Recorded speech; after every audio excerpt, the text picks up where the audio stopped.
Whoa, coming to you live from Snake MIT. The year is 1985, and SnakeNet isn't quite sentient yet. Oh my god, I screwed that up. Anyways, welcome to Interdimensional RSS, the unofficial Snake Rick and Morty podcast. Hello everybody, I'm Travis. Hey everybody, I'm Brandon, and I want to apologize for flubbering my intro. It's okay. Live the tape. We do it live. Thank you everybody who is joining us over the interwebs for Interdimensional RSS, the unofficial Rick and Morty podcast, talking about another episode, the last guaranteed episode, I guess that we know we're gonna get, the last episode of 2019, and we'll have much more to discuss on that topic later on. But we're so happy you could join us. We're so happy that you downloaded this podcast, that you're streaming it over your favorite podcatcher, or that you're watching us live over at YouTube or over on Twitch. Thankful to everybody that is following the podcast for what has been a very exciting first half of season 4. And yeah, Brandon, how you feeling tonight? I feel just great. I am excited to talk about this episode. If you could see our show notes, you would see just how much we put in there. They're just so much to unpack. Chock full. We're not going to get to all of it. I think that's a safe thing to bet. Chock full of notes. That's what those show notes are. And I have extra show notes on. Man, he's going low tech with the notepad. Well, before we get into all of the important things that we do have to talk about, we just want to let you know where you can follow along. Maybe you're experiencing the off season, or not the off season, but this mid off season hiatus thing that we're about to experience, and you just want to reach out. You want to contact the podcast. There are many ways that you can do that. You can reach out to us on Twitter at Rick and Morty Pod. You can go to Reddit, reddit.com/RickandMortyPodcast or reddit.com/RickandMorty. You can go to our website, rickandmortypod.com, facebook.com/RickandMortyPodcast, or send us an email at rickandmortypodcast@gmail.com. We mentioned Twitch and YouTube. You can catch up on episodes or see what our faces look like over at youtube.com/apatheticenthusiasm or at twitch.tv/apatheticenthusiasm. And then you can buy merch like shirts and cups and things. I don't know. And mugs. I drank out of our mug the other day at work, and it'd been sitting on my desk for weeks, but I finally drank out of it, and people were like, "Hey, where'd you get that from?" I think I told part of the story already. That's a you. Yeah. That's a you. That's a brand deal. If you go to apatheticenthusiasm.com/shop, you can get merch, stuff about this podcast, but also some curated Rick and Morty merch made by fans just like you. So head over to there. All semi-pertinent licenses, at least, officially licensed fan art stuff over at tpublic.com. And then you can support our show financially over at patreon.com/RickandMortyPod. Thank you to all of the patrons who support us on a regular basis. We're so happy that you do what you do. We're so thrilled. As a matter of fact, we appreciate everything you do, everything you listen and say to us. You're the best. You're the best. You're the best. And to all the friends that are streaming into the chat, you're the best too. We appreciate you. That's Frarns. France. It's far away. It's up on my TV. I can't read the chat, but I appreciate the chat, and I appreciate it so much that it's time to get into our first segment, semi-pertinent news. Oh, ho, ho, ho.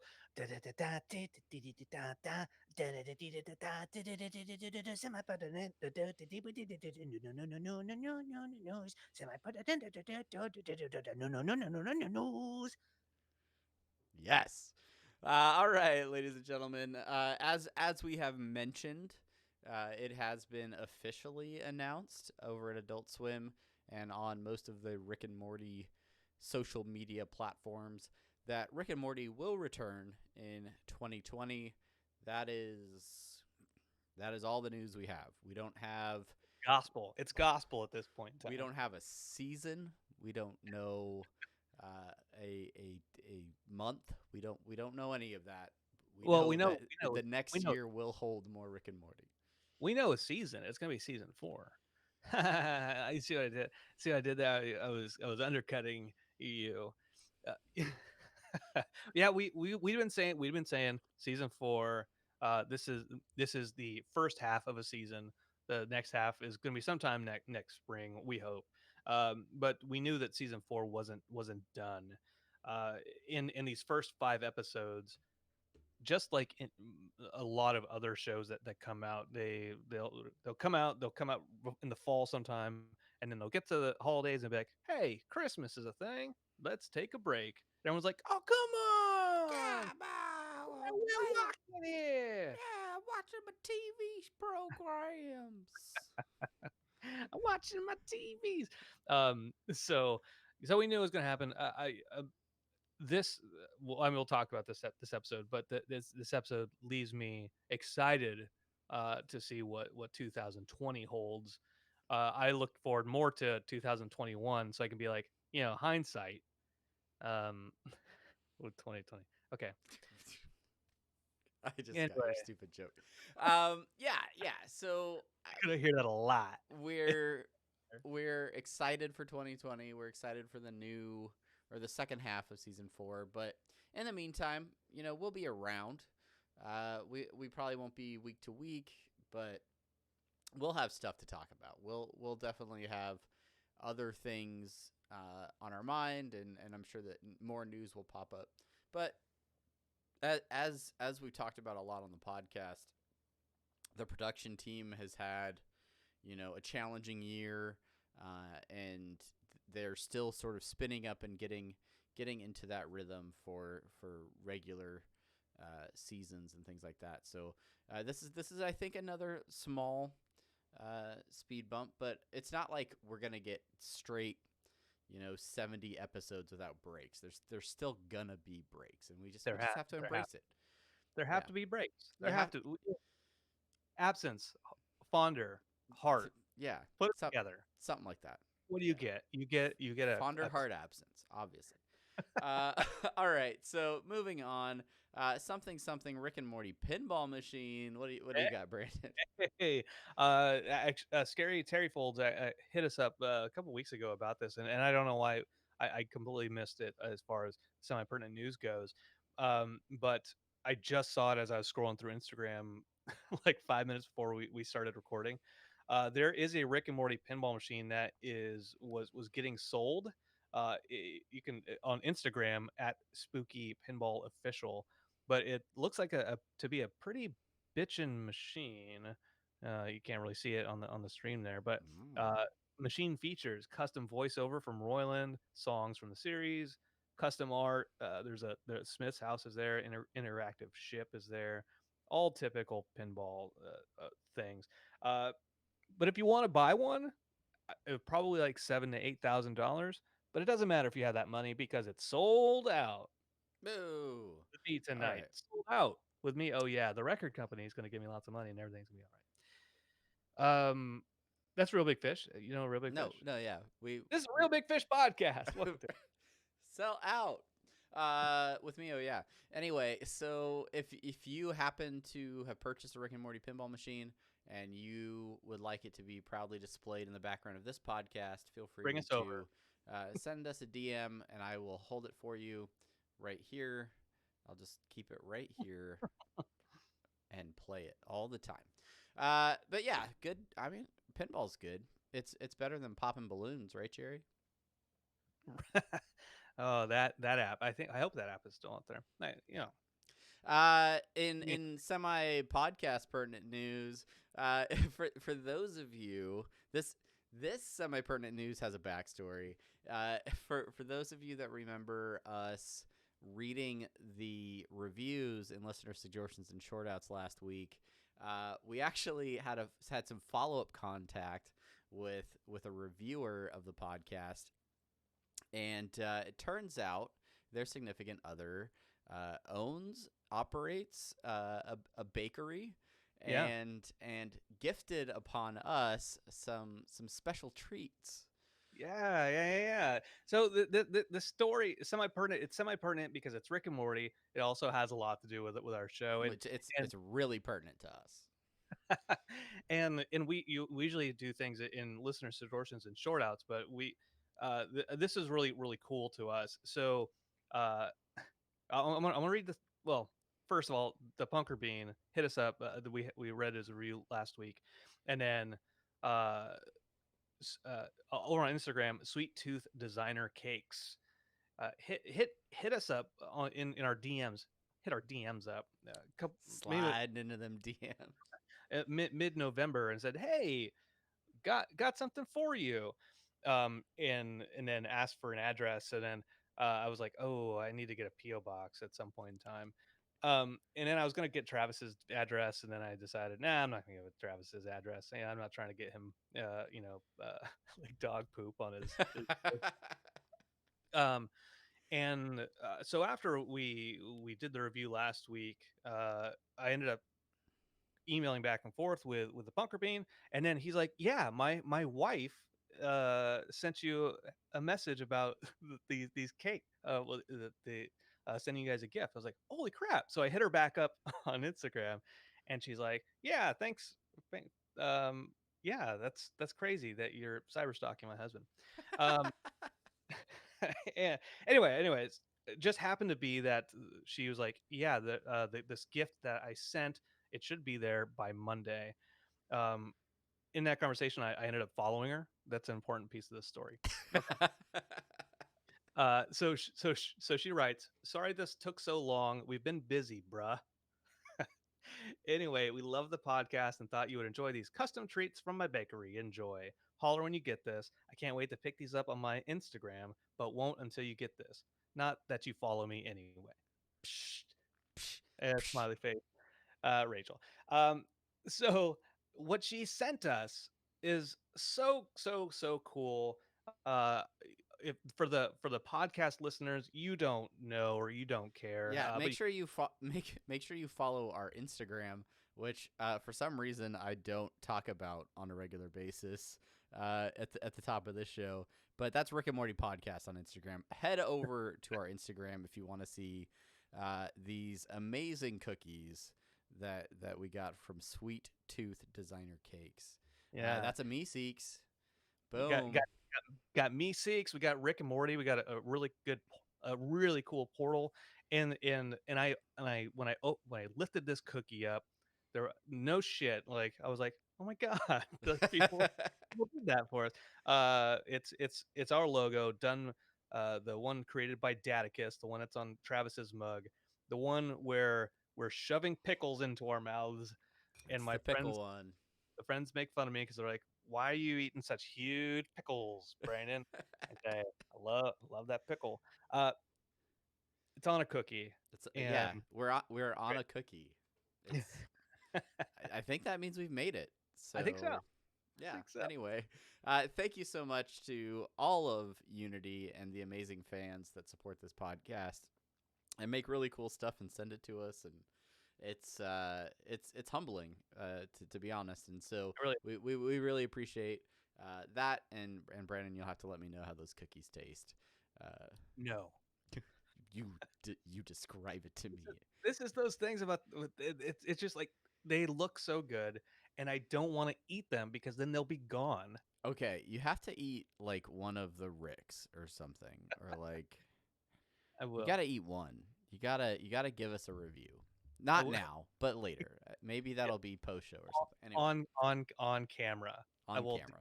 Yeah, you're like, ah, ah, it. they're so good. Ah. I don't do well under pressure with people expecting reaction. That's why Chelsea, my wife, dislikes getting me presents because she's like, huh, and I'm like, this is exactly what I wanted, which it is, and it is something exactly I wanted. Yeah, But but I'm just you don't puke all yeah, over yourself as soon as you open it. You're like, oh, this is amazing. Ah. Yeah, it's you don't do that. Anyway, that I don't throw up. That's why she puts now Ipecac in my egg. All right. Final bit of news, and we talked about this a little bit, but yeah, Rick and Morty the show is on a break, so this podcast will take a slight hiatus.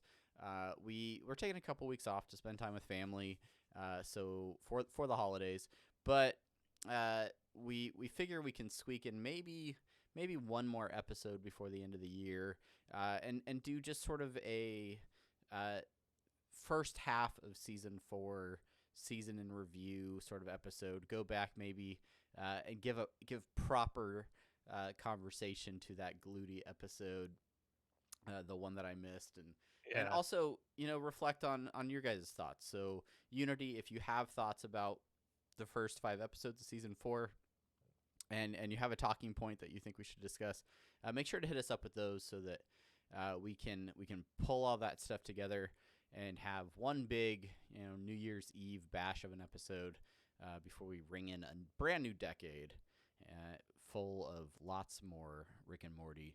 But yeah, we're gonna do that. Gonna take a break. Gonna take a break. Little break, Um, little but break. you know what we shouldn't take a break from, Travis? It's a little segment that most of us like to call the Dan Harmon Social Media Minute.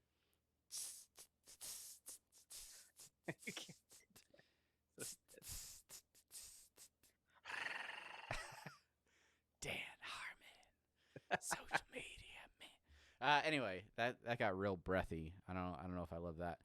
Yeah, Dan Harmon social media minute. So this is the minute where we talk about Dan Harmon's social media, which is primarily his Instagram because the heck with Twitter. Dan is he is a modern man.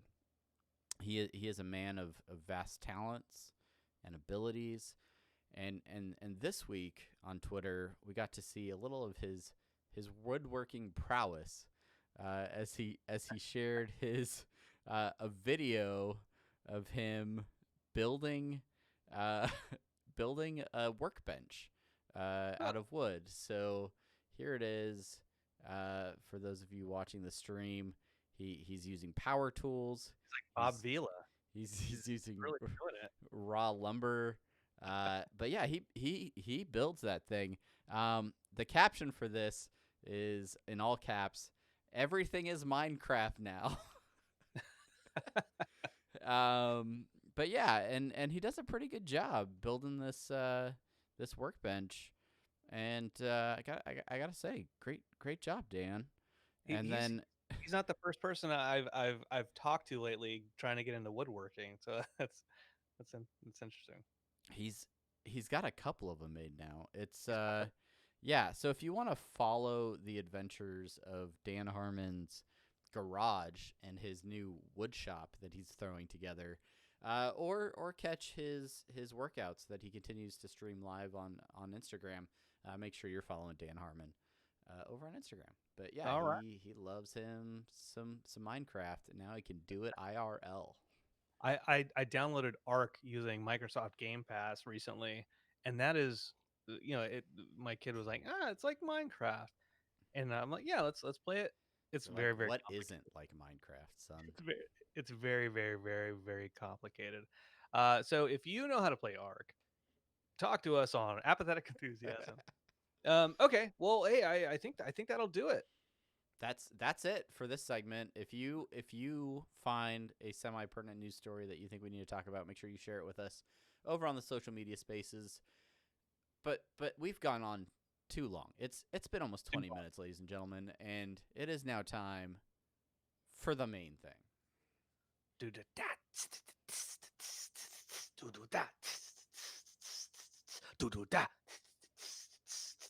Do that. It's a main thing. It's a main thing.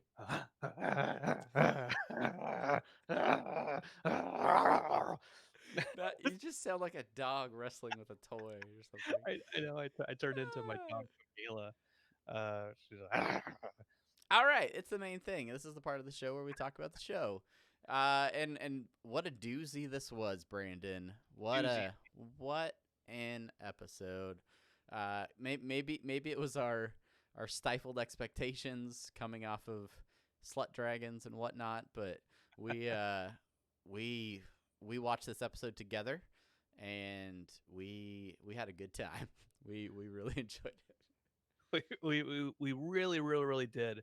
Uh, first of all, the hype was real going into the episode. Uh, on Twitter, on Instagram, with people who working on the show saying that this was, some said this is their favorite, one of their favorite episodes of the entire show. Others saying they're, Royland saying it's his favorite of the 5 episodes that they aired. Uh, and I said to Travis, and he can attest to this. So many people are saying that it is a great episode that I'm somewhat cynical that they're just fucking with us. Yeah. It, No. Yeah. that's It's true. it's true. It's true. Mike McMahon said one of my all-time favorite Ram episodes, pitched back in 2015, finally slithering onto your screens. Uh, And it's funny to, like, in retrospect, after seeing the episode, to know that this was like a crew favorite in general, and like knowing that the stuff that we really like is the stuff that they also really like making. I don't know. It's just fun to hear that, and so it yeah. really is. It really is. Let's talk about it. We're talking about Rattlestar Ricklactica, season 4, episode 5, aired yesterday as of this recording, December 15th. Written by James Siciliano, Pizza Sauce Boss, over on Twitter. He's written, other episodes in the past. He's been with the show since season 3. Uh, Directed by Jacob Hare, who directed another episode this season, which was The Old Man in the Seat. Guest stars Keegan Michael Key as the testicle fourth dimension being, Eddie Pepitone. Pepitone. I think he was Pepitone. Yeah. the other one instead of Jordan Peele. Dan Harmon, Phil Lamar, the great Phil Lamar. Here's our bronopsis. Travis, I I always read the bronopsis. Why don't you read the bronopsis this time around? Lots of The things in bruh. space, bruh. Snakes and sharp stuff. Watch this, bruh. I mean, it's to the point. It's Snakes and sharp stuff. Literally everything is out here, Morty. this bronopsis was accurate to the episode. The other ones are kind of like, it's a wild, there's dragon. Morty gets a dragon, bruh. Things wild, bruh. Uh, this one, straight into the point. Snakes and sharp stuff. Here's a synopsis that I came up with. Get these motherfucking snakes out this motherfucking timeline. You know what I'm saying? That's This episode did have snakes. It had planes. I mean, it's all in there. It's all there. yeah, oh yeah. It has all the makings of a Samuel L. Jackson meme turned movie. Yeah. I'm for all of the writers that listen to this podcast, which is none of you. If you want to do a Pulp Fiction parody episode somewhere down in like the mid 50s, I'm in. Like, I'm in. Let's go. Yeah. Let's, I will do a voice. You don't have to credit me. I will no, I'll just watch it. I don't even need to be a part of it. Just, if you guys want to make that happen. Anyway, yeah. So this episode, Brandon, as we're watching it, you're like freaking out. You're like, I already love it. I love this episode. And a huge part of that is because this was, fair to say, the Terminator episode. Yeah, I mean, it's kind of a stretch for you to say that, but I mean, we'll go with that. We'll say it's a Terminator episode. You have no evidence to back that up, but we'll just go along. We'll just go with that kind of line of thinking. Yeah, man. Uh, we talked about it. So for those listening, Travis and I have been watching these as they happen, with the exception of episode 2, and we watch them together. And we, during the commercial breaks, we kind of chit chat, whatever. Um, we went into the first commercial break, and I was like, ah, this is fan friggin' tastic. And with snakes coming back in time and attacking them. going into the break, and then immediately followed with a basically scene by scene Terminator 2 or Terminator 2. It was either Terminator or Terminator 2 um, scene and monologue with like a Sarah Connor esque monologue. I was like, I don't even know what Travis was listening to, but I said, "This, I feel attacked that they made this episode specifically for me because I just love Terminator so damn much, so damn much." Um, and so I mean, it just went on from there. I just I loved it, and I don't usually say I love the episode right off the bat.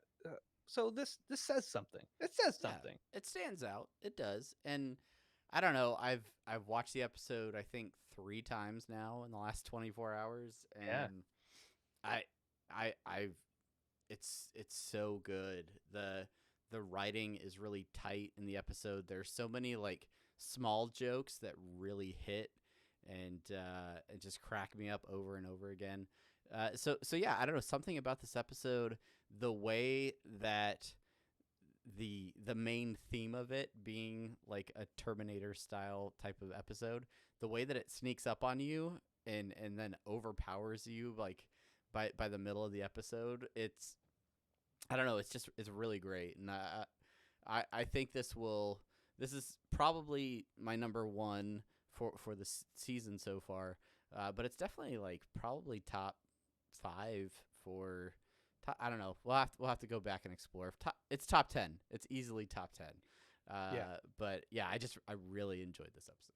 yeah. It's I said this after like that might have been definitely my favorite of the season 5 so far. And now that was after the first watch, and I said, well, let me we'll see how I feel after. I've watched it. I've watched it 4 times already. I think. Um, I Weird watched flex, but okay. no. I mean, I watched it last night with you. Today I watched it with my wife and kid, and then my wife was like, "There's just so much stuff in the snake world, all those extra details. I want to just like go back and pause it and watch all that stuff again." So we ended up watching the episode again directly after that. Um, That itself says something.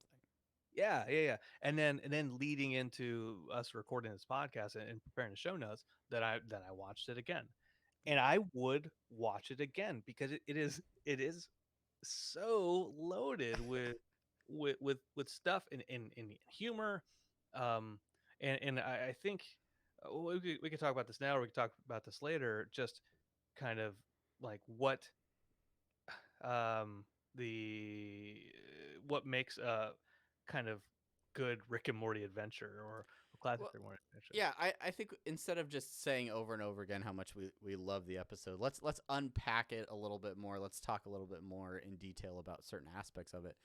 Um, a solid A plot B plot setup for this episode. Uh, but I want to sort of shelve the Jerry stuff for a minute and talk a little bit about sort of like how this really was a classic Rick and Morty adventure. We talked about it immediately following the episode in our post show chat, but how it really felt like sort of almost like a season 1, season 2 sort of episode. It really recaptured what it's almost weird to talk about a classic Rick and Morty episode, but it's been a long time since those seasons were released, and it just sort of had that vibe as I watched it. Right. Yeah. Yeah. Yeah. Yeah. You know, in the show notes, we say classic Rick and Morty adventure. What makes a classic Rick and Morty feel? And yeah, it's just yeah, just trying to unpack that that technical writing or it's not the animation sentiment, but just I wait, I can't speak to it. The fact that I watched it over and over again, and I can imagine myself.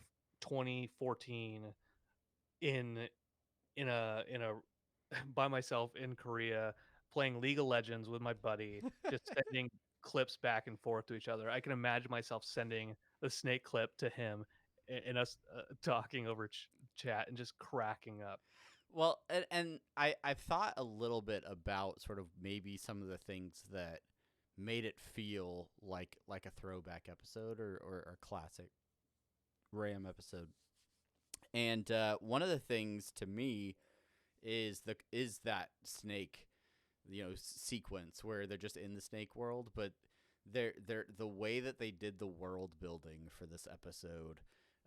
That's something that some of the really great classic Rick and Morty episodes have done really well. Is created a new planet, a new environment, a new space battery, whatever it is that really has layers and depth to them, and it feels like in a very short amount of time that you can get a good sense of like what this world is about, who inhabits this world, and just all the stuff that they did with the Yeah, snake world, all of the things and all the ship that's the SS, like the the snake handwriting, the way that they the way that they move through the world, just so much amazing stuff that they did to design, write little gags that you're probably going to miss the first time you watch yeah, it, yep, but and just sort of,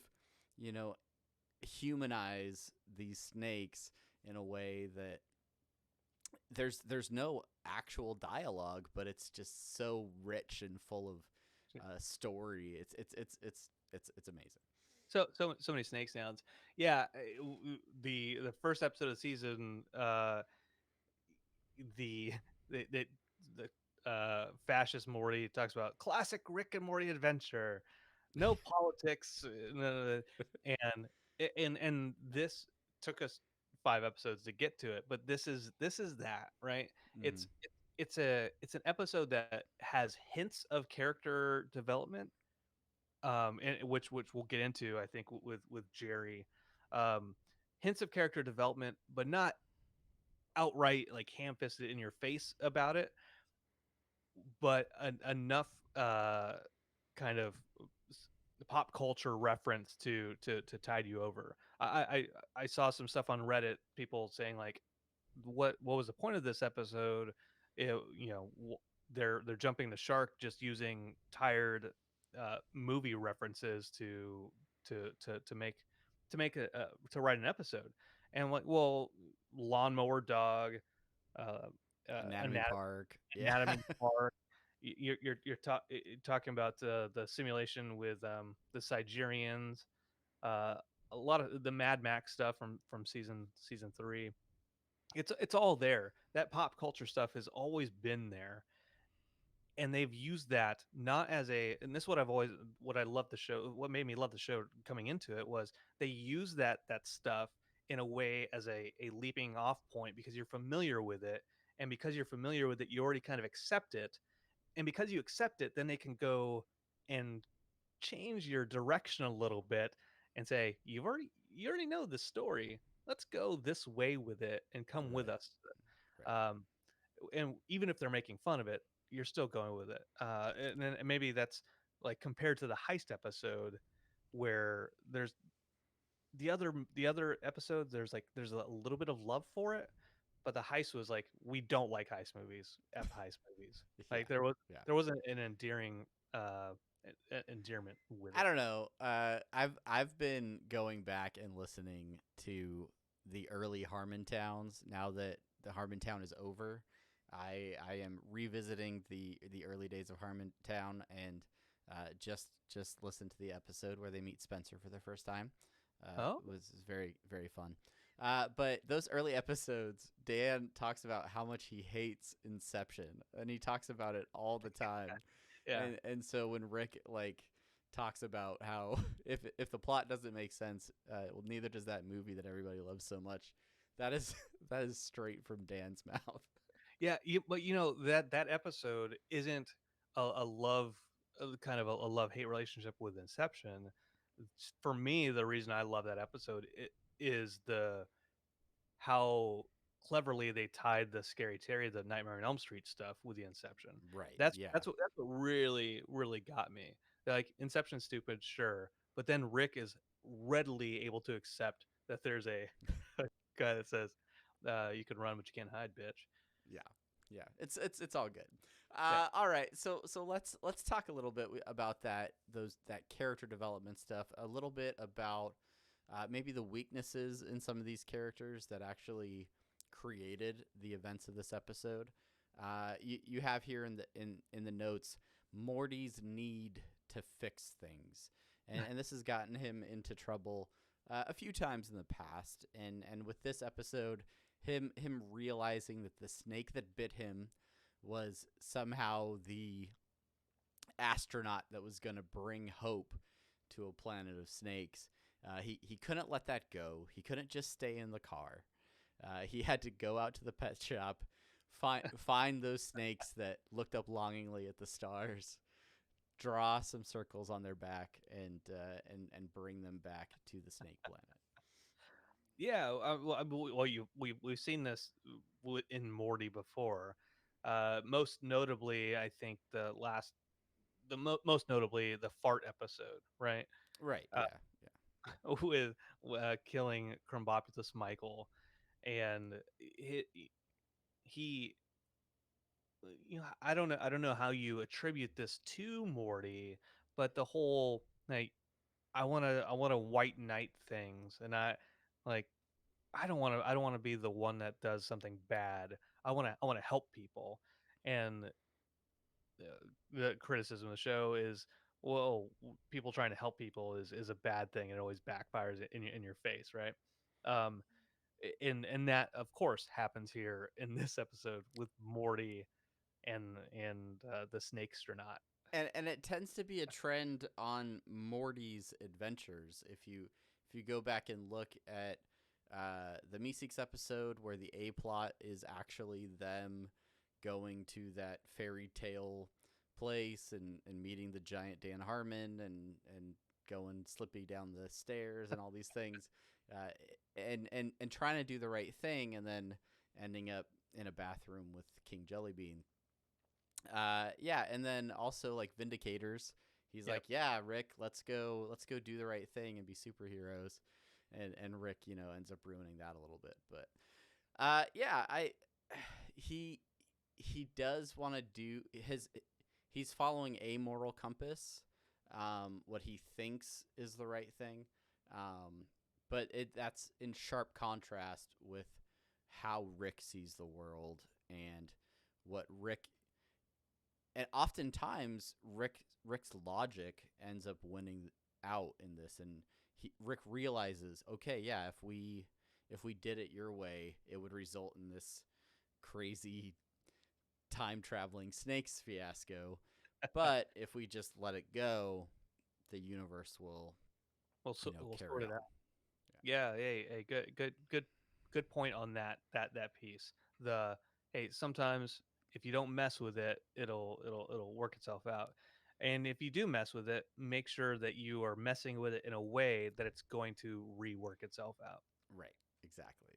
And then another character that goes through an emotional journey as well as a physical journey in this episode is of course Jerry, the patriarch question mark of the Smith family, who's just trying to hang some holiday lights up without dying, without killing himself, Without and without without killing yourself. So I wrote in here Jerry's Guide to Self Sufficiency, and to me that is kind of his quasi arc throughout these first five episodes is him not necessarily trying to assert dominance. We have seen him try to assert dominance, but him just kind of trying to do things on his own and without having to just rely on Rick. And it's highlighted, especially in this episode, with his uh, telling Rick that, "Hey, I'm gonna die, and it's gonna be your fault, or I'm gonna survive, and it's because I did it." on my own, Right. just at its core, right? I'm the Um, Jesus Christ of Christmas. yeah, yeah. And up until the very end, where he tricks Beth into being like, "No, yeah, I was yelling, I was screaming about the snakes too. We just went over this." I just couldn't hear your screams over my own. We've talked about this, Bev. I just think that that's fantastic. And of course, he's still Jerry, so he's still incompetent, and he still falls off the roof, and I mean, he goes through all these trials and tribulations, bouncing off the ceiling fans in the bar. Um, but he does it. He does it. He kills a bunch of people on a plane. We assume, um, safe, but he does it safe on his assumption. Yeah, as you could literally see the people in the windows screaming for their lives. own. I will. Okay, I will say that I'll say two things.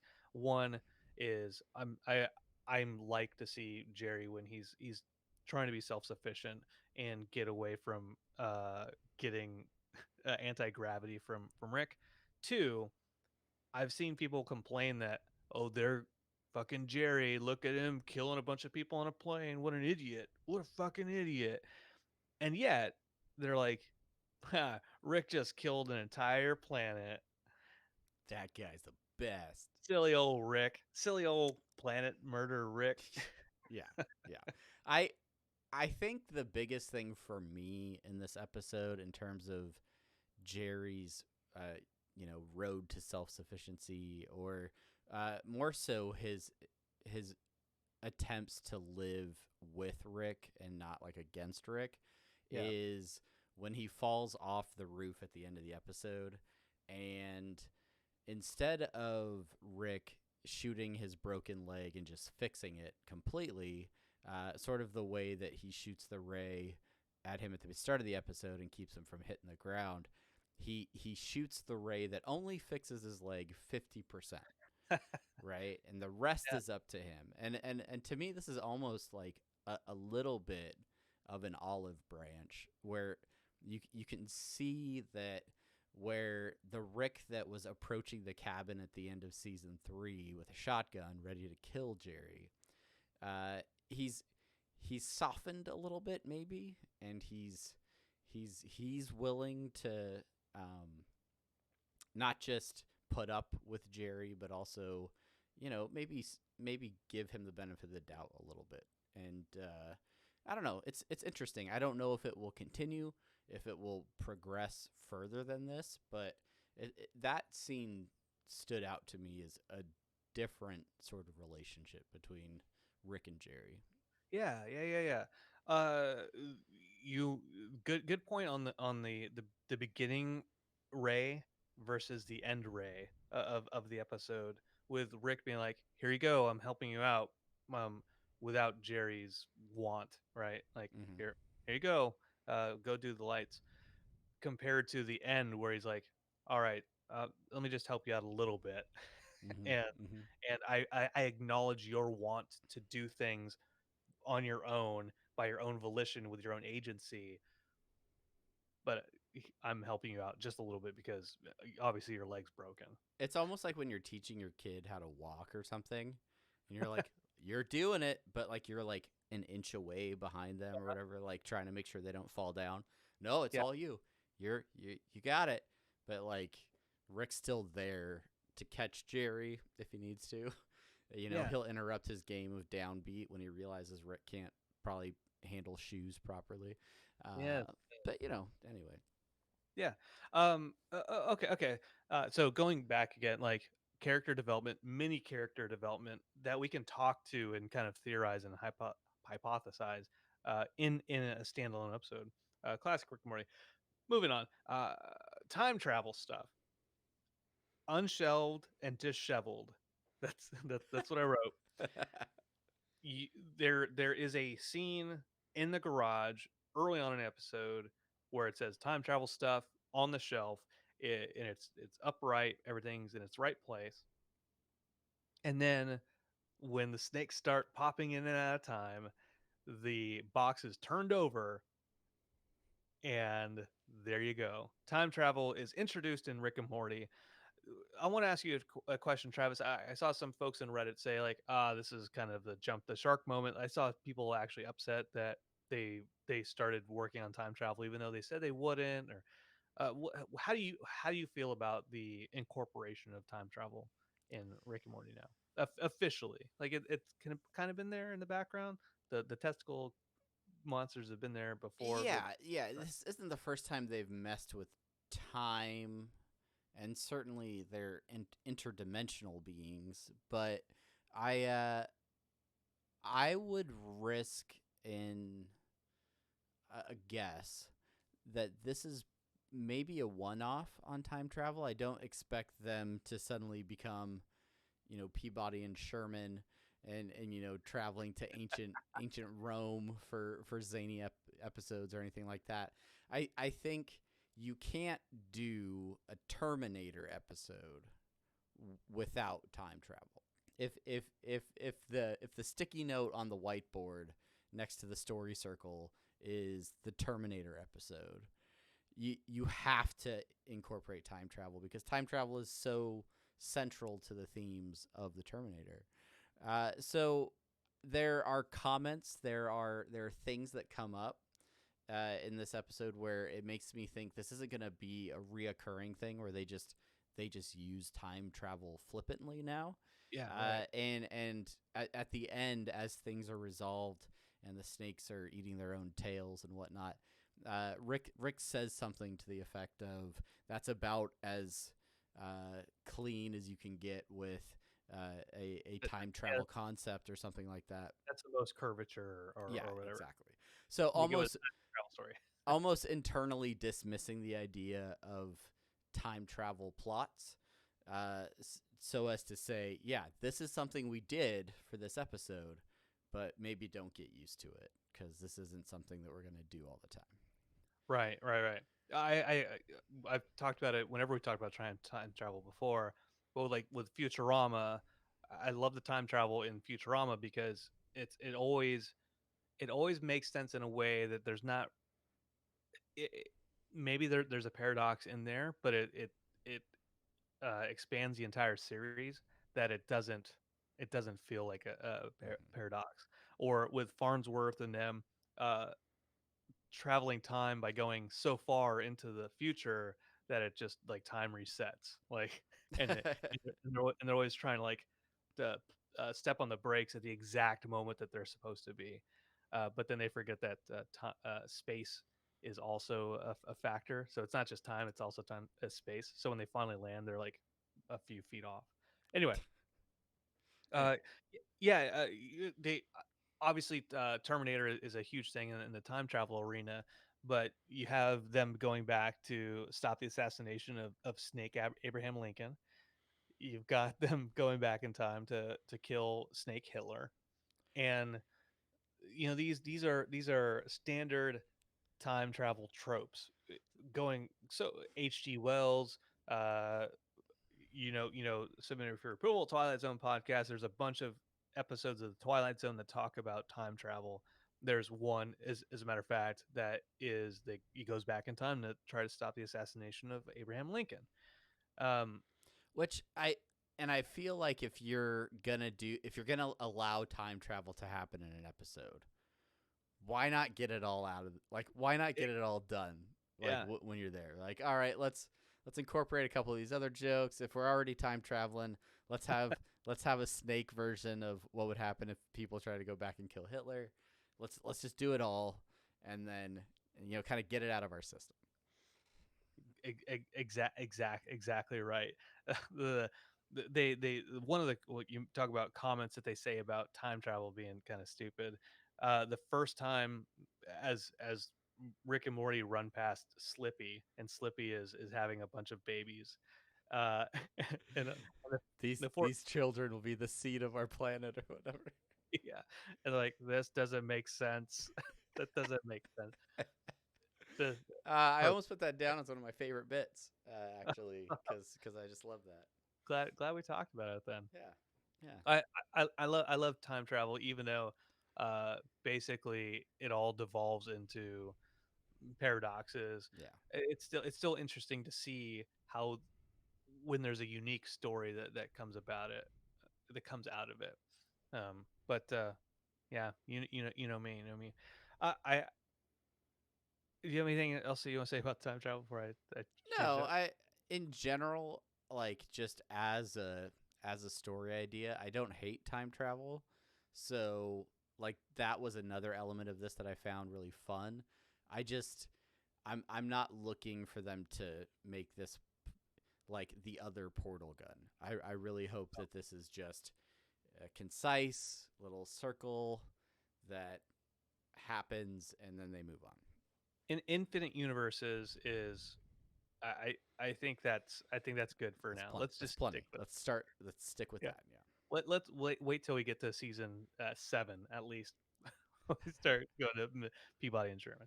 Yeah. Uh, but speaking of challenges moving forward, it's not really challenges moving forward. Listening to the companion podcast, there was a couple of things that I thought were really interesting as far as like uh, Jacob Hare was talking about things that went into the episode that I hadn't really considered as far as animation goes. He talks about Jerry bouncing and talking about in animation, if you want to do things slower, you use more frames. If you want things to go faster, you use less frames. And so I hadn't considered necessarily that Jerry doing that kind of zero G or lighter than air bounce would be a challenge in animation. Great, crazy to me. Um, he also talks about just as far as storyboarding and getting the um, pushing the episode forward, how many snakes are falling out of the sky, out of space, and keeping track of all of that because there. You look at the classroom scene when like the snake comes and gets the professor. Yeah. There's so many different snakes just in that one lecture hall alone. Yeah. Um, so that's crazy. And then finally, all the practical uses for how you get snakes to do things like drink coffee or drink whiskey. Uh, if you go back, this is probably one of the reasons I watched the episode 4 times. I went back and looked at the snakes, how they were holding stuff. The first time that when Morty is looking at porn and he's about to get assassinated, and the T2 snake shows up with a shotgun, shoots the shotgun, and then coils itself around the the barrel, and then cocks it back, Yeah. and then Yeah. uncoils. Like just the thought in that is crazy to me. Yeah. Yeah. I feel like I may have found a continuity error uh, upon third viewing when I think one of the snake's tails switches from a rattlesnake tail to a regular tail. Oh no. But I'm gonna let it slide. They had a lot going on. They had a lot going on. So moving on. Moving on. There are a ton of Easter eggs. There are a ton of little nods to other episodes, some pop culture elements in this episode, and so we want to highlight a few of those before we get into our favorite bits, which there are plenty of. God, yeah. So we'll get through these kind of fast, so that we can we can get to the end of this episode at some Yeah. point tonight. Rapid fire Easter eggs. Here we go. I'll get it started because I've got the top one and it's linked.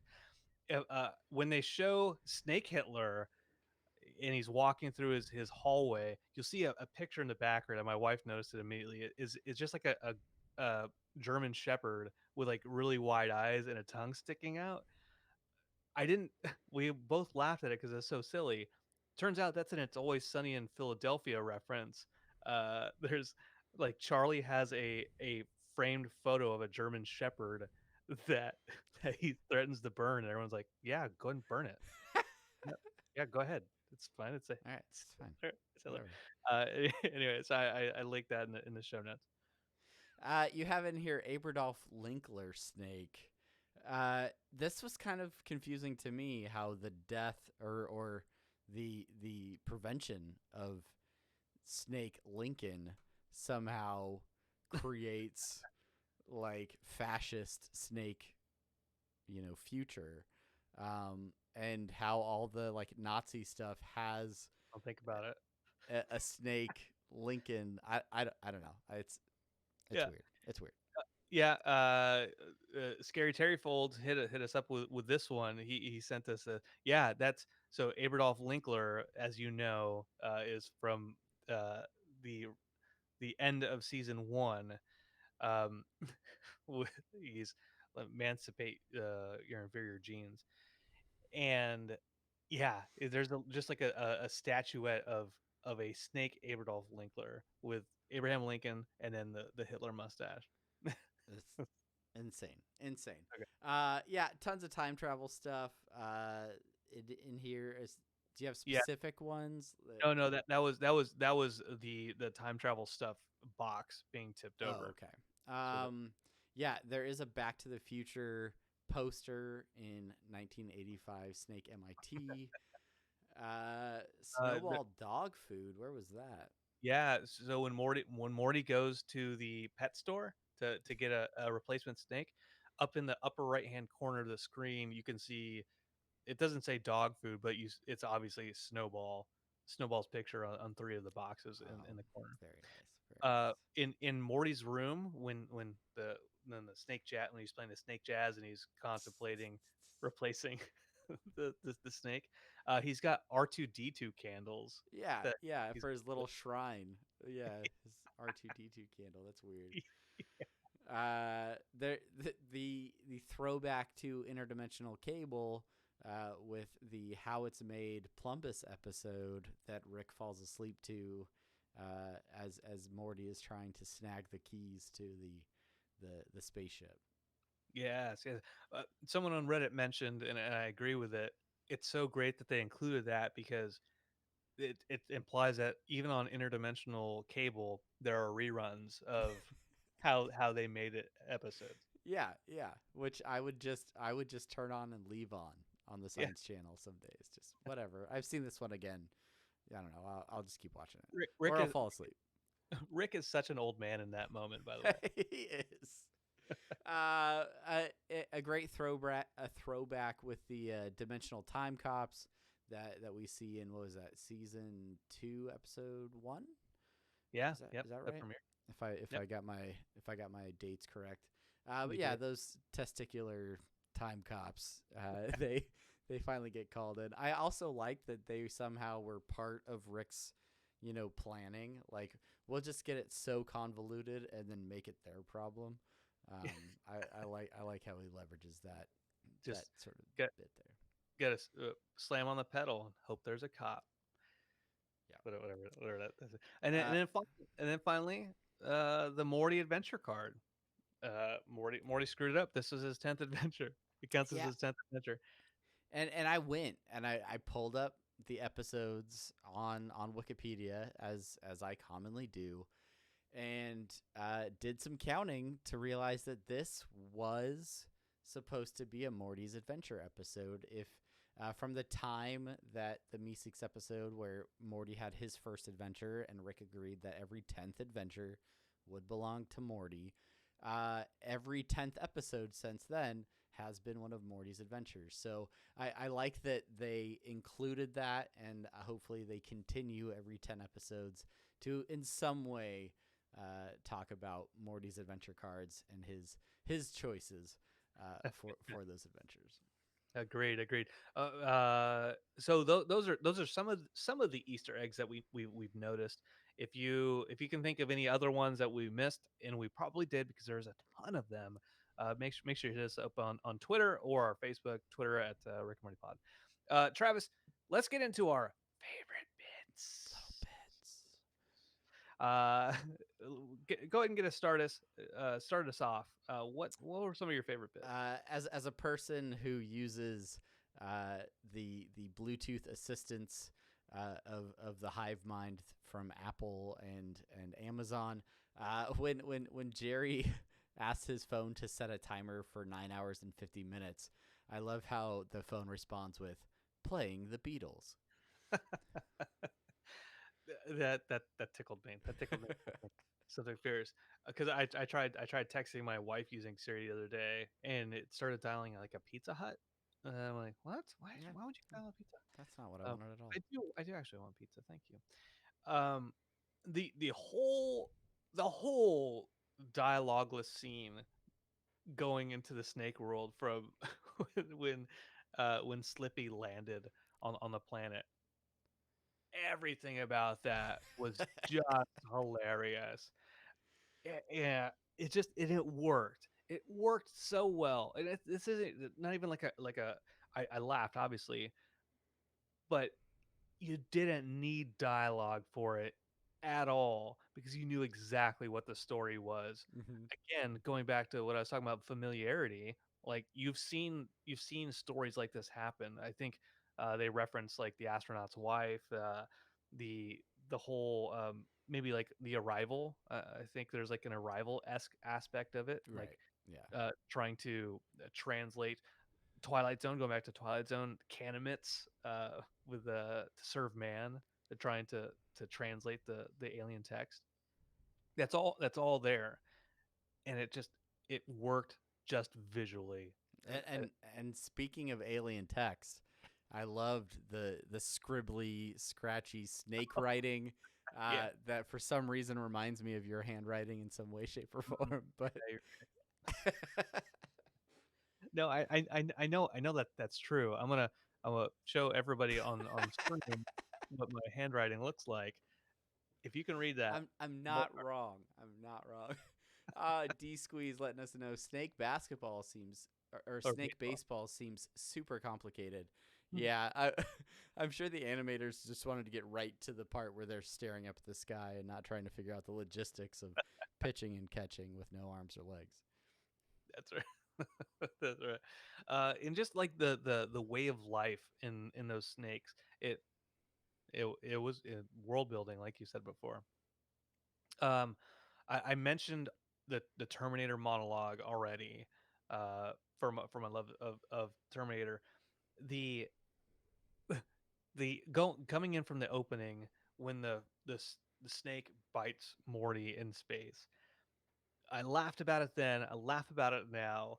That that the snake spacesuit is designed to have snake fang holes in it. Yeah, yeah, it opens up so that they can bite things. Why would it? I guess like they don't have arms, so like that is their attack method. It makes sense Yeah, if you really yeah. try to break it down. Let's Uh, not try. Let's not try. I like that Rick somehow has the remote from the movie Click. oh yeah, That from a recording Chris. session with Christopher Walken. Yeah, exactly. And then to follow on with that, the fact that he has some sort of head chamber where he can grow artificial heads, so that he can imitate the voices of family members. I'll say this about the Christopher Walken thing, right? It, when they have the Christopher Walken joke in the very beginning, uh, with the flat tire, the celebrity talking, and then at the end the remote from Click from a recording session with Christopher Walken, and I don't know if I was supposed to be confused by that there was two Christopher Walken jokes in one Rick and Morty episode, if they were supposed to be tied together, right? Because everything Yeah. should be everything should be pretty But tight. if you So think about the Christopher Walken joke at the beginning being a voice recording for, oh, flat tire, you should be walking. Uh, I want to think that the recording session that they did where he got that remote was a recording session okay, for that joke. I all right. I would You, love if that all you've just explained it for me. puts a Thank you, bow on Tyler. it. Look at me. Look at me. Old stupid, dumb, don't understand shit, Brandon. Yeah. Couple other ones. I really liked Little Snake Terminator that shows up in his human esque form so that it's more relatable. And Beth just steps on him because she's freaked out. Freaking Beth. Um, real quick one. Was that Buzz Aspirin? No, that was Buzz Advil. Yeah, dumb, dumb. Dad dad joke. dumb. because it's supposed to be like Buzz Asp because it's a snake. Aspirin, Oh, yeah. Buzz Aldrin, aspirin. No, Buzz Advil. It's just a stupid joke. It gets worse as we talk about it more. It gets finally, and I mentioned it before, but Snake MIT. I just love the whole '80s vibe where they go back and hang out with some '80s snakes with their cool glasses and jackets and style. I don't Oh, know. It's great. God, and I'm going to talk about that a little bit with my favorite bits. My last little bit, which is why I have all these notes.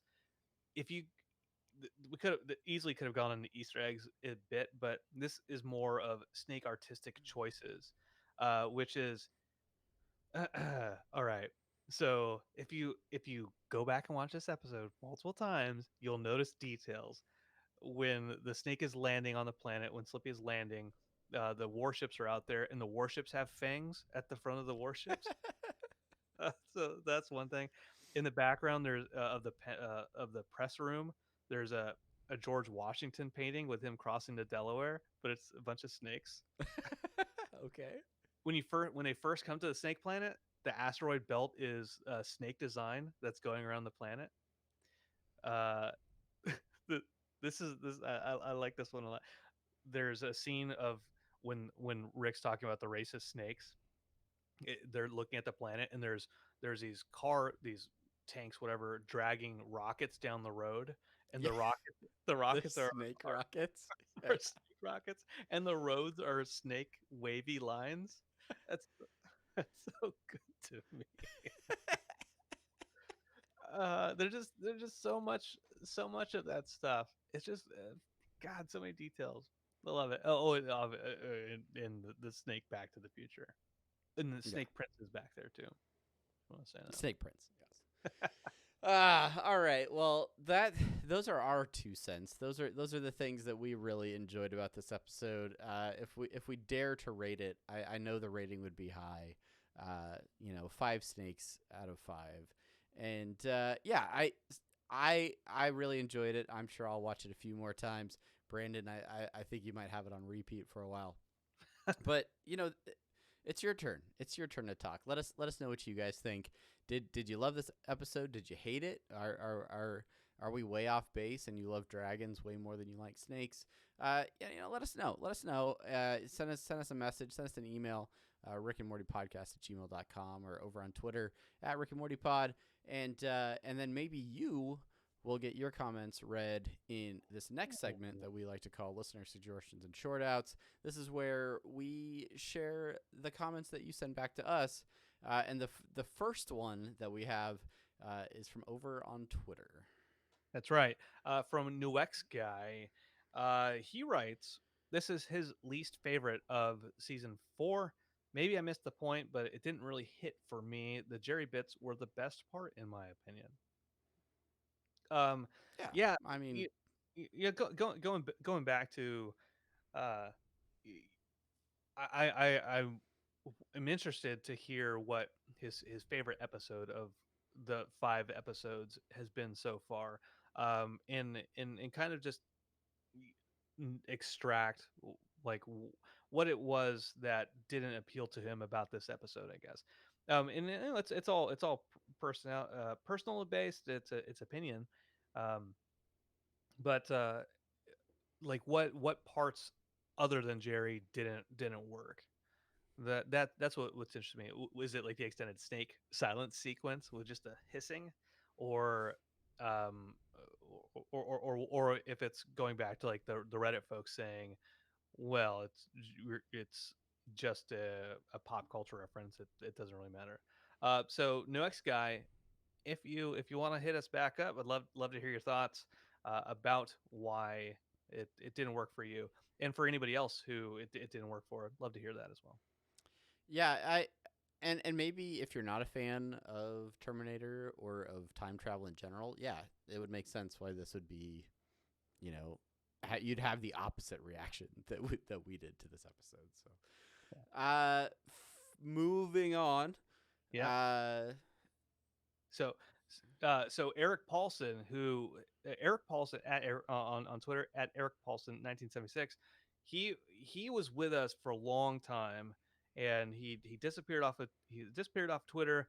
Turns out he canceled cable. He hadn't been watching the show, and he hit us back up. So I just want to say a shout out to him. Welcome back to the fold, my friend. Welcome back to Unity. You never really left. You're always there in this spirit. But we're glad to have you as part of the discussion again. Yeah, Uh, absolutely. Going over to Twitch, we have folks out there in Twitch giving us their thoughts. Sire Dark, old classic Sire Dark, mentioning snake cocaine. That's- That yeah, that that right in the foreground as they're introducing the MIT. There's definitely some snake cocaine going on. I also want to give Sire Dark some credit for his comments on our post-show stream that he was catching up on Monday morning. He left some comments over there. One that he loves the Terminator references. Two, loves the 80s snakes. But then mentions a line that that I also almost put in my favorite bits. But it's the do you know what pants slowly filling with rain sounds like? And Rick's response, I hope to someday. Absolutely love that line. Thank you, Sire Dark, for sharing those thoughts.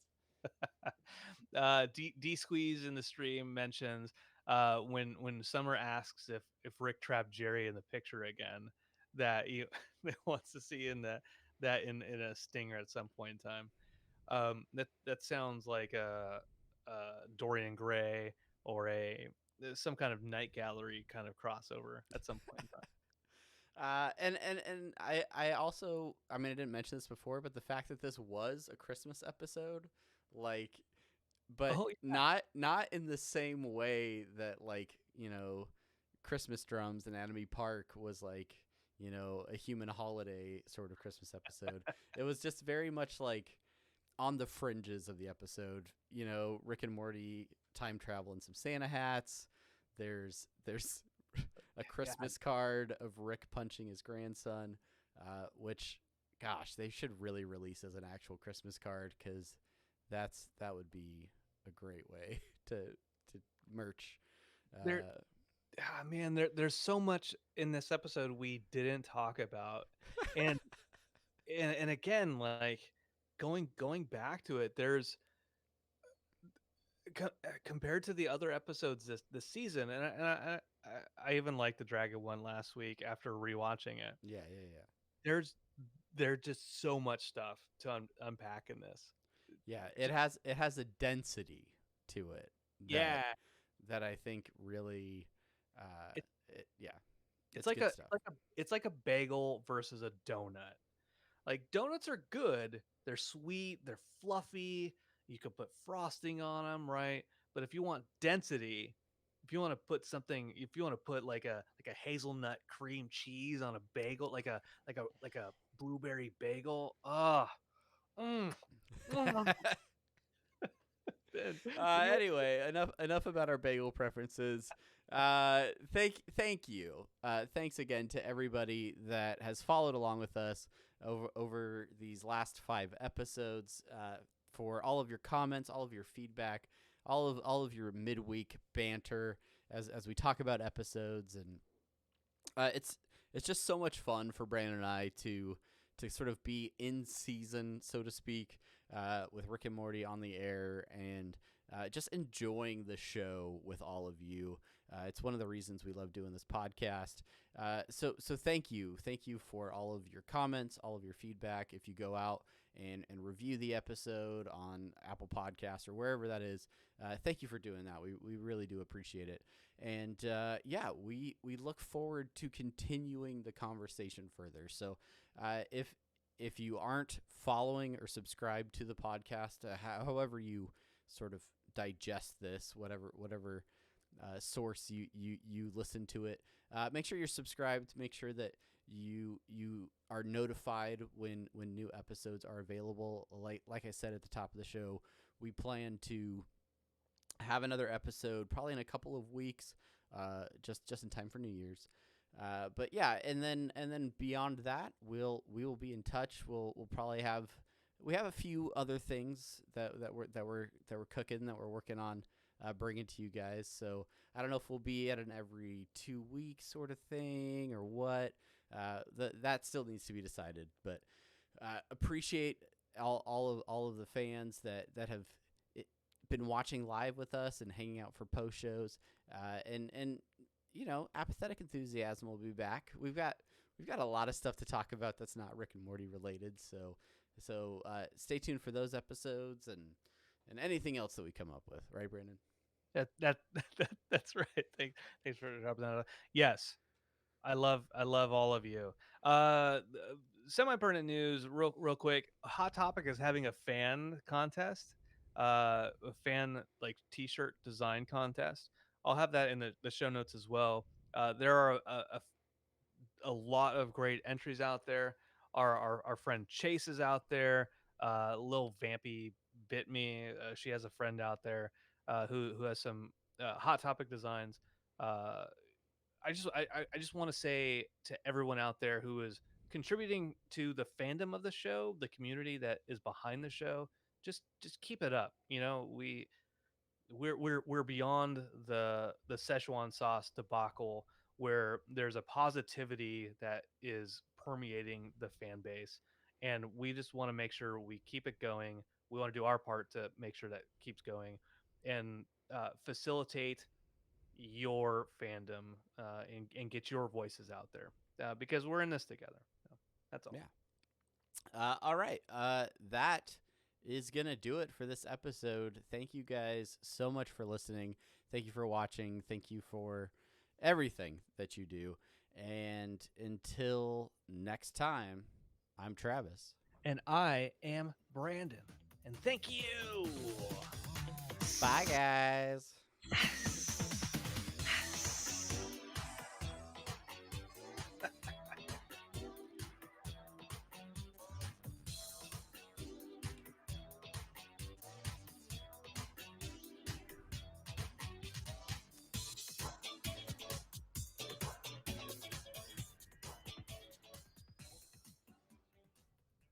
Post show time.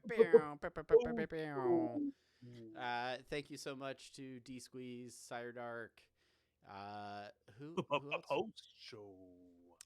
Post show. I saw, who else did I see hanging out in chat? Our 10 and X, I think, was R10X might have been in there.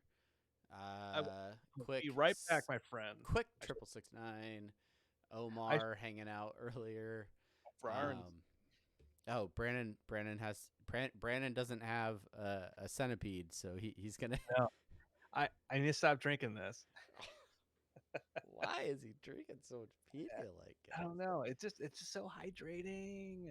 It just hydrates so much. So Brandon will be back. He's got vicious, terrible diarrhea, and hopefully comes back soon. But yeah, I agree with you, D Squeeze. All in all, great episode. I don't know if you're talking about the podcast or the show. I enjoyed the podcast. I enjoyed making it. Hopefully, you guys enjoyed listening to it. And yeah, what do you guys think? What's on your mind? I'm here to hang out. Does he drink it cold? I hope. Maybe it looks like it's just sitting on his desk, so I don't know if he chills his maybe he drinks his Pedialyte over ice or shaken in a martini shaker. That honestly wouldn't surprise me at all. So does Snake Jazz overtake human music? That is tough. I definitely want to find Snake Jazz on like Spotify in the next week. Hopefully, maybe it's already on there and I just haven't searched for it. But there's something about that human music, that boop boop boop. Yeah, I like human music. I don't know. Snake Jazz, it's a more refined taste, so I don't know. We'll see. Definitely my favorite episode for the season so far. Yeah, completely agree with you, Justin. Yeah, it's and I think something that we were touching on towards the end of the podcast was that density to this episode. We typically when we're getting ready for a podcast watch the episodes 2 to 3 times. We obviously the first viewing live, and then usually once or twice the next day. And Brandon talking about watching this episode 4 times. Yeah, Whee! 4 times. yeah. I I still think there's probably more that he could unpack from the episode just because of that density, not just in the writing, but also in the visual design and the way that they snuck so much into the background. And you have to watch it multiple times to really uh, fully appreciate, I think, everything that went into it. First time Uh, watcher Futago Gogo. Thank you for watching. Thank you for hanging out. Did you watch the whole episode, or are you just catching the post show? We have recorded the podcast. It is all of about an hour and 17 minutes long, and so if you missed any of that, you can either go back and watch it on which looks like YouTube, or wait for it to come out on the podcatcher of your choosing. But thank you for watching. Hopefully you enjoy seeing our faces. They're faces for radio. So yeah, look at my face. Look at my face. Look at my best friend says, "Oh, look at my face." I oh don't know why. I don't know why he says that. oh You said hi to Justin, right? hi Justin. Yeah, I said Justin. Yeah, I mentioned Justin. He said it was his favorite episode so far. So Okay, yeah. Justin, I haven't eaten any of those cookies, but I will. I promise. is Justin the cookie guy? Well, he's not the guy, but He married the cookie guy, or he's in some way in a committed relationship with the cookie person. he's a he. Hey, Rachel's there too. Oh, Rachel, Rachel, Rachel is cookie woman. I don't. Well, I mean, like cookie person. We're not assuming here. All right. sweet tooth. It's almost Take 2020, Brandon. Yeah, sorry. Stop. Cookie neutral. Oh hey. Well, Rachel is like not like hanging out with Justin like on the same computer. They're both Here- they're both watching separately, which is awesome because you're totally boosting our numbers. So thank you for doing that as well. Also, I love the YouTube handle popcorning the life of Zoe the crazy cockatoo. That's that's got a story. There's a story there somewhere. that's got a story. Whether it's told in a single episode or in 3 parts. It's your it's Yeah. your choice and your Or a choosing. box full of cookies. Yeah, but anyway, yeah, thank you guys for hanging out. This is the stream. This is what streams look like. This is it. This is what Brandon, happens how not recording podcast. Brandon, we had some important questions while you were Oh, away. okay, hit me Uh, up. Hit me with one of which is, do you drink the Pedialyte cold? it. That's a tough question. Here's how I answer that. When I bought it from the store today, it was from the refrigerated section. I drank about half of it, and then the wife, kid, and I we went to the mall to get a picture with Santa Claus As because one does every year, as is tradition. as a cruise family tradition, I've gotten my picture with Santa Claus taken every single year of my life. And then then I got married, and I had to include her, so she now takes the pictures with me. And I had a son, and so now even though he knows that old Saint Nick isn't real, this is his first year. Being like, why do I have to take a picture with him if he's not real? Like tradition. That's my favorite part of when you sent me the cruise family Santa picture this year was like Dexter's big old smile in the picture where he's just like, I know the truth. I know what's going on now. Yeah, crazy. What was I talking? What was it? I got distracted by Santa We're stuff. talking about the average temperature in which you consume Pedialyte. Oh, right. Okay. So that entire time we went to the mall, the Pedialyte was sitting on the counter. And so then we got home, did some stuff. My family's going to California for a vacation, and I didn't get around to drinking any more Pedialyte. And then we started. getting ready for recording, and I'm like, well, I need to drink something alcohol related. What is available to mix? I should really finish off that Pedialyte. What? Well, let's mix it with vodka. So you get the hydrating properties of Pedialyte Advanced, mind you, Pedialyte Advanced, because I don't stick to any of that like scrub like regular Pedialyte. Or if you like go to Walmart, I think there's like Pediasure, not Pediasure. It's like People's Choice. I think my buddy was saying like the Walmart brand is People's Choice, which is basically Pedialyte Light. Um, Pedialyte Light. yeah. Uh, anyway, all that said, I feel very hydrated, which means I have to pee.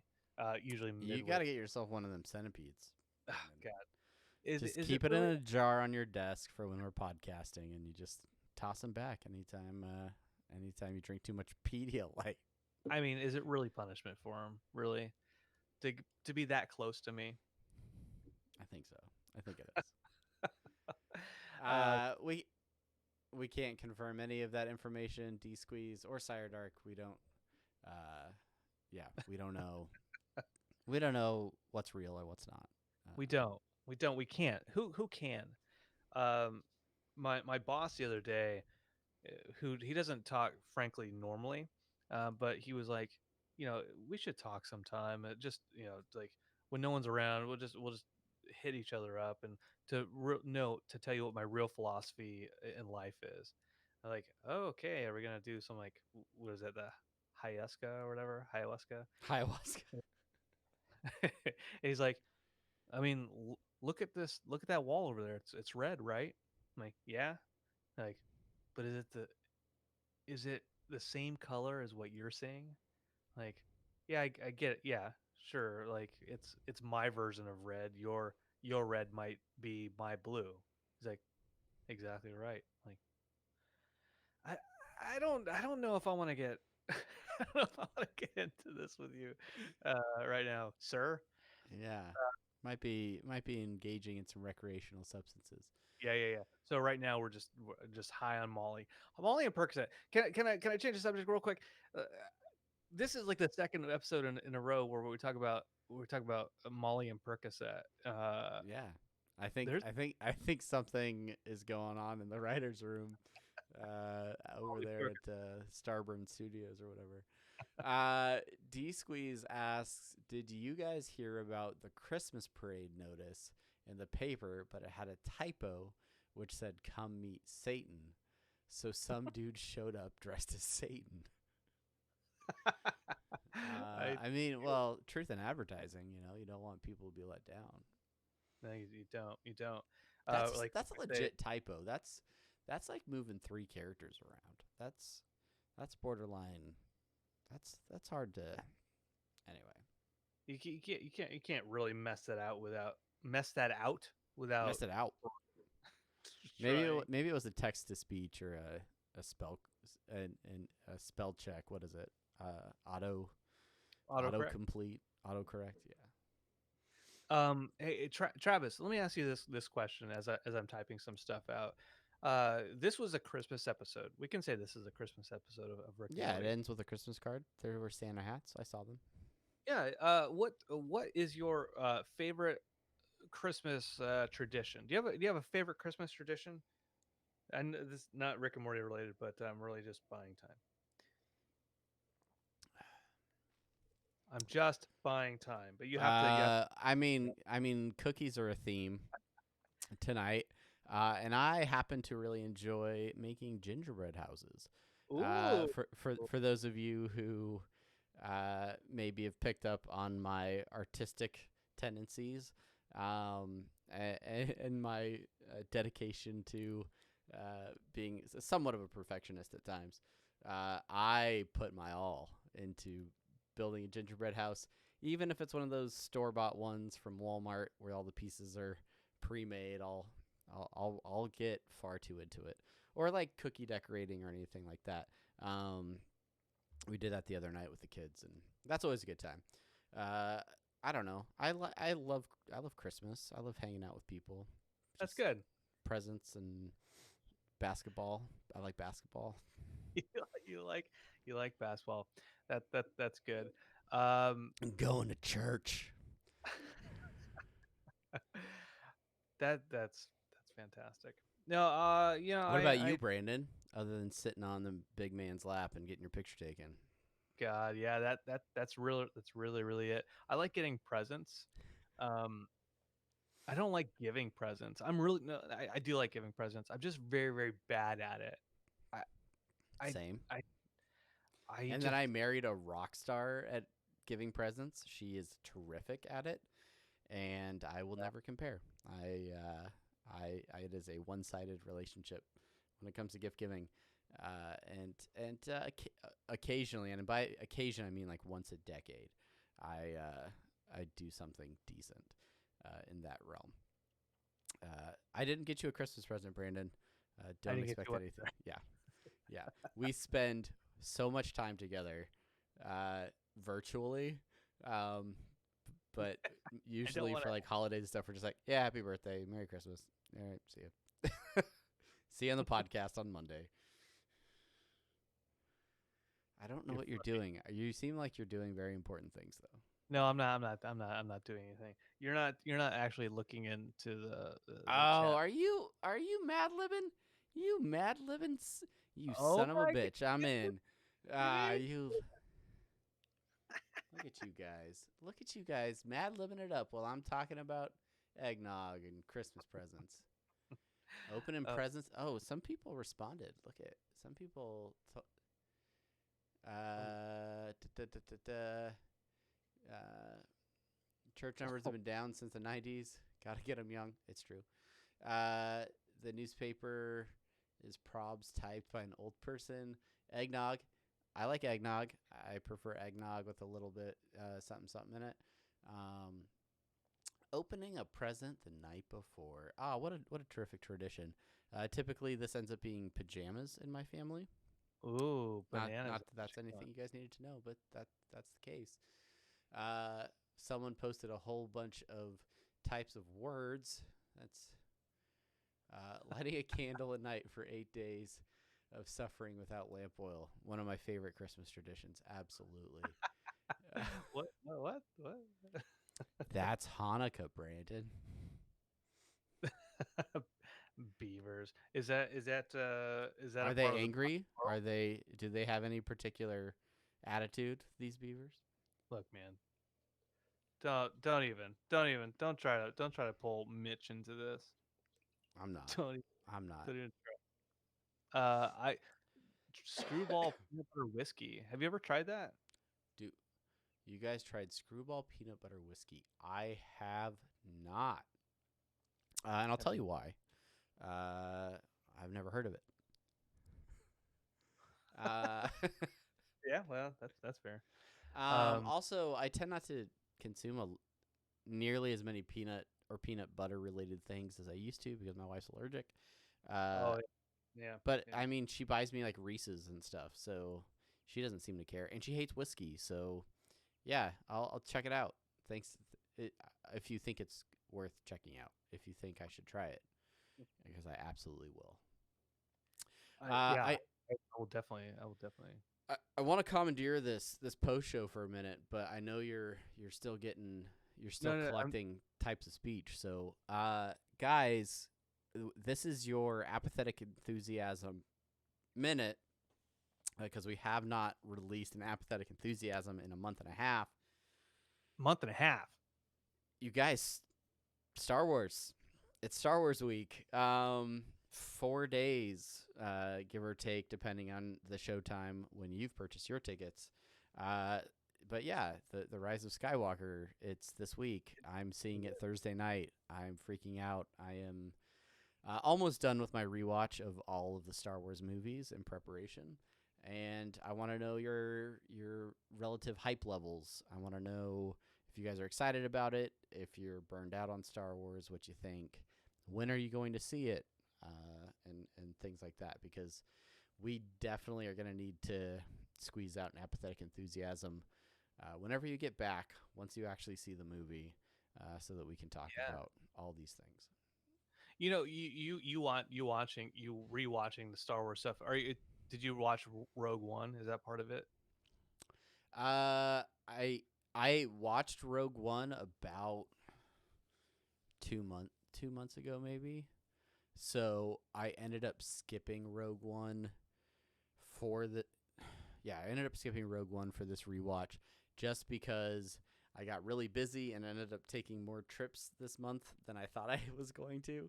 And we played way more Underlords than I I expected. So I ended up not watching Rogue One for the rewatch.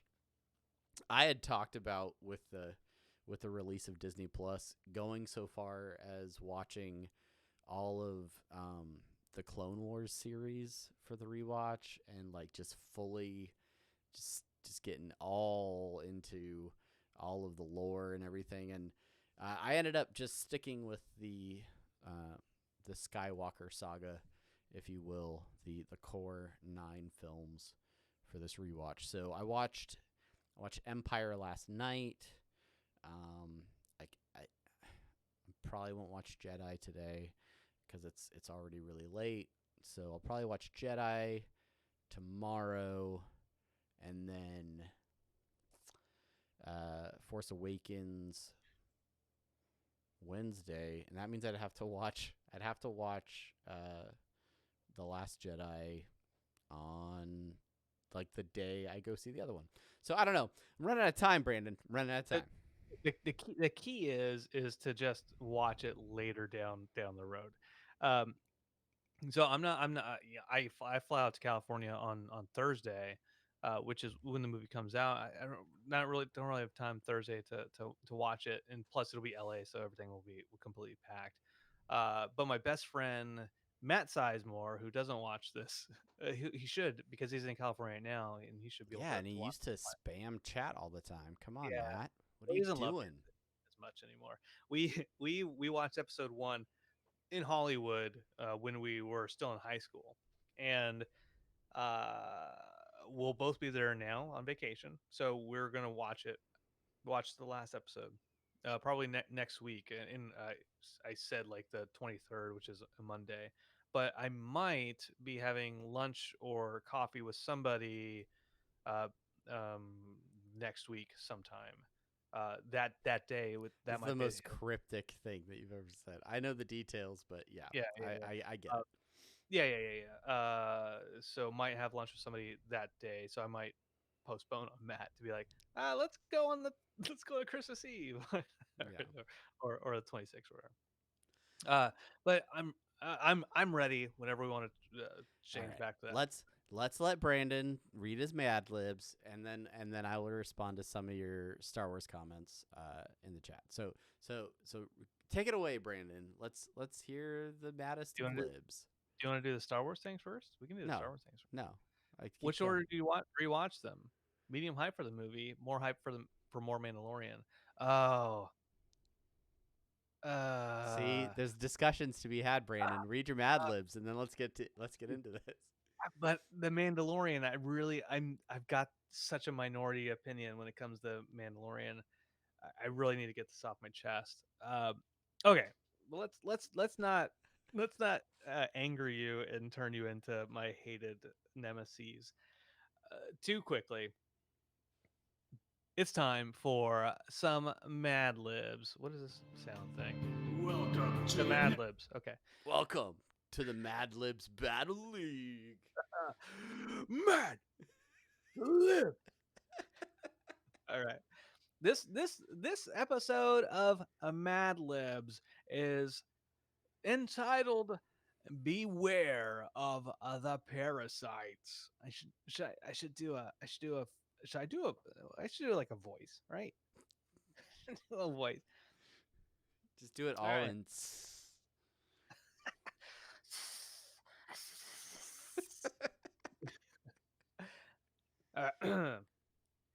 As more and more asteroid belts visit space each year, the spread of moist parasites has become a growing public health concern. These nasty snake like creatures can burrow into your chode and integrate themselves into your fondest Matt Damons. I forgot to fill in that blank. So I just that. Okay. Infected individuals can no longer tell the difference between what's real or smelly. You can help boof the spread of these highly contagious space stuffs by washing your arm knees with soap and warm lamp oil when returning from space. Always be suspicious of any zany chungy. I don't know what that is. Is that some creepy thing? Okay. Chunky that suddenly appear in your life, like a long-armed T-Rex or a talking bowl of ramen. Hey, that applies. Ah, ramen's so good. If you're in Korea, try the chicken ramen. Okay. If you find yourself in the middle of a TV station infestation, immediately contact your local Center for Intergalactic Disease Control and quarantine yourself in the nearest food court while you wait for Battletoads to arrive.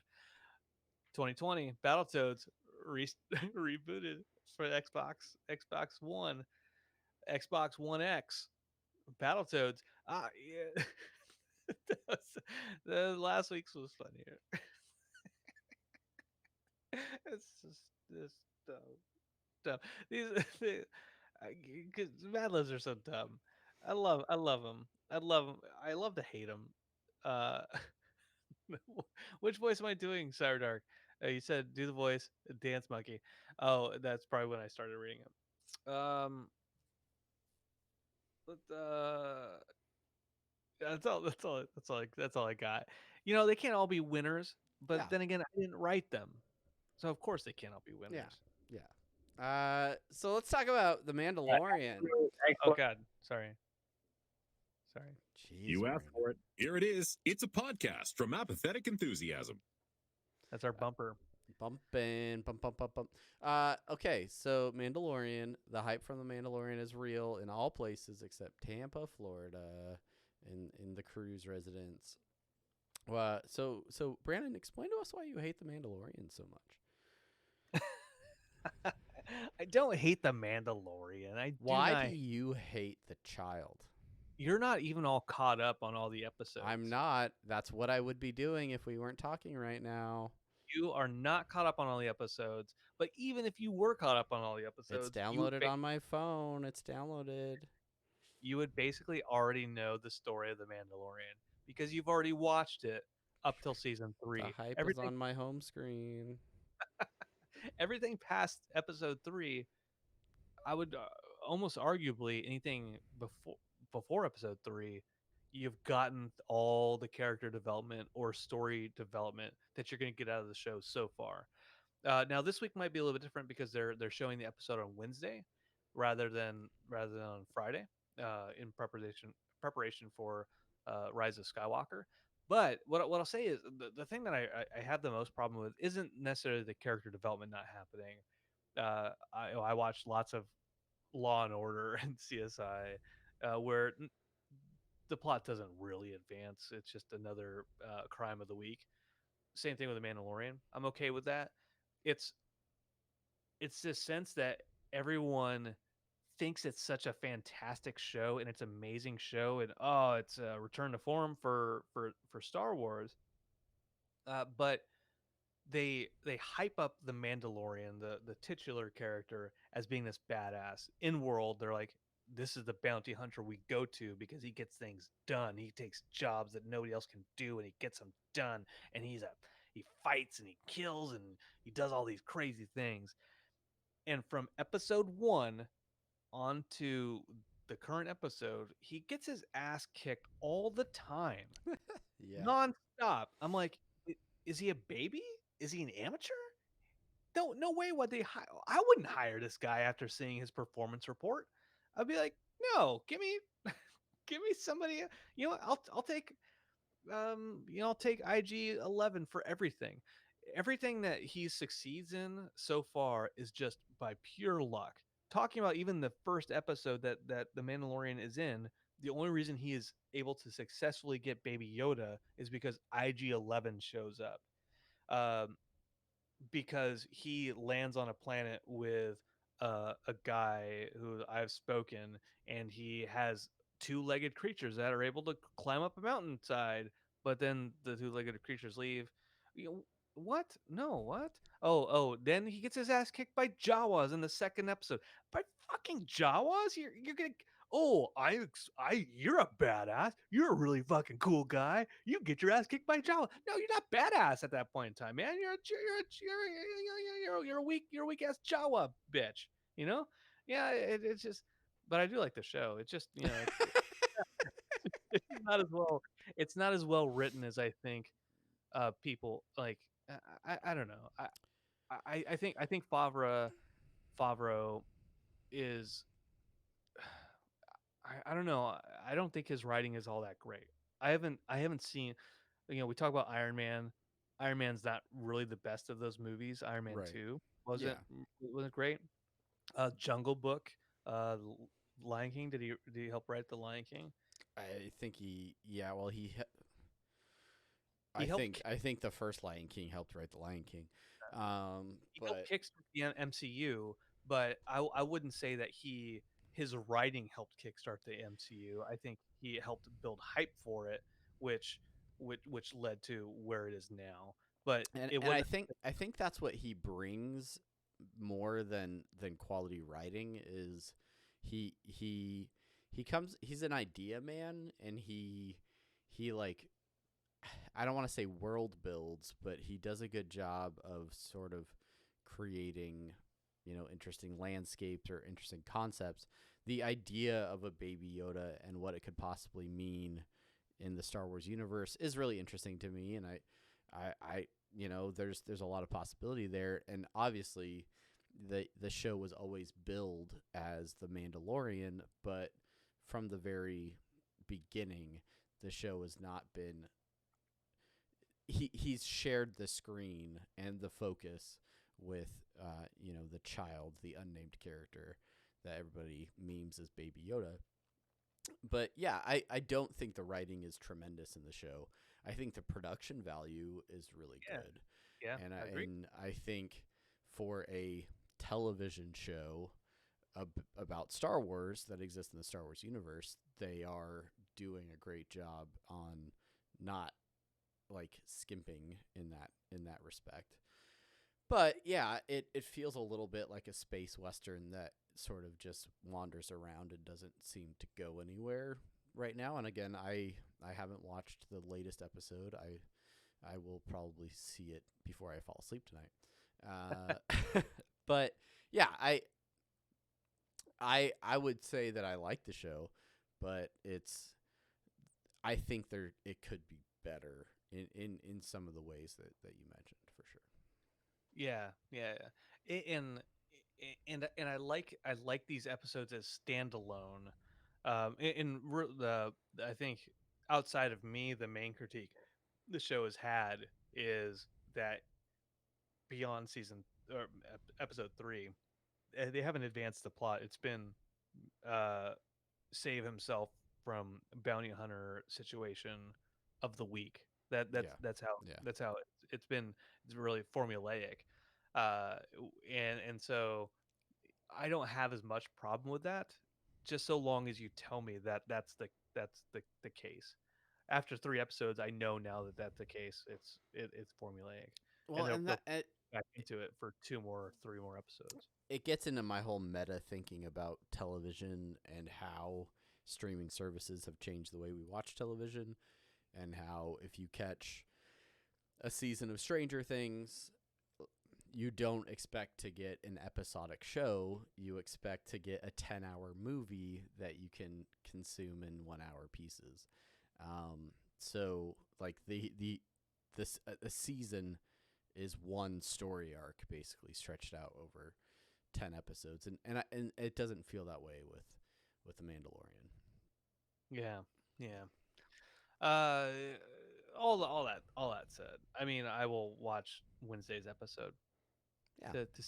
to see if the if it ties into the Rise of Skywalker with like the whole clone stuff. Yeah, we'll see. We'll find out. And then I will go watch Rise of Skywalker on Thursday night, and You then could spoil.